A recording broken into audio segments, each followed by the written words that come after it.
सुधाकर बडगुजर यांच्याशी बातचीत केली आहे आमचे प्रतिनिधी यांनी। भाऊ, तुमचं पण कारण असंच आहे का? कुंभमेळ्यासाठी तुम्ही जाताय? नाही, कुंभमेळा हा दर 12 वर्षांनी येत असतो आणि महापालिकेमध्ये निवडणुकीचं रणसिंग अजून फुंकायचे बाकी आहेत। 2017 ते 2022 हे 5 वर्षाचा कालावधी सोडला तर आज प्रशासकीय राजवट आहे आणि ह्या राजवटीमध्ये जे कामं होत आहेत ते शासनाच्या नियंत्रणाखाली होत आहेत आणि निश्चितपणाने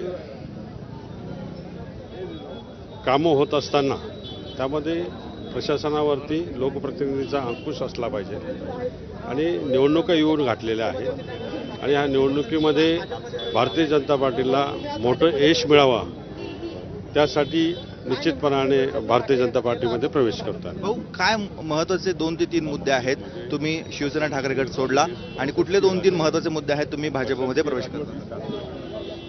ज्या पक्षामध्ये आदर तिथे मिळतो त्या पक्षामध्ये जाणं कधी उचित आहे। ज्या पक्षामध्ये मी काम केलं 18 वर्ष त्यांनी माझा अनादर केला। काय अनादर झाला म्हणजे काय? तुम्ही वारंवार हे सांगताय, नेमकं काय घडलं? माझी पक्षातून बाहेर काढण्याची जी भूमिका त्यांनी बजावली माझी काय चूक होती ते अजूनही मला कळलेली नाही।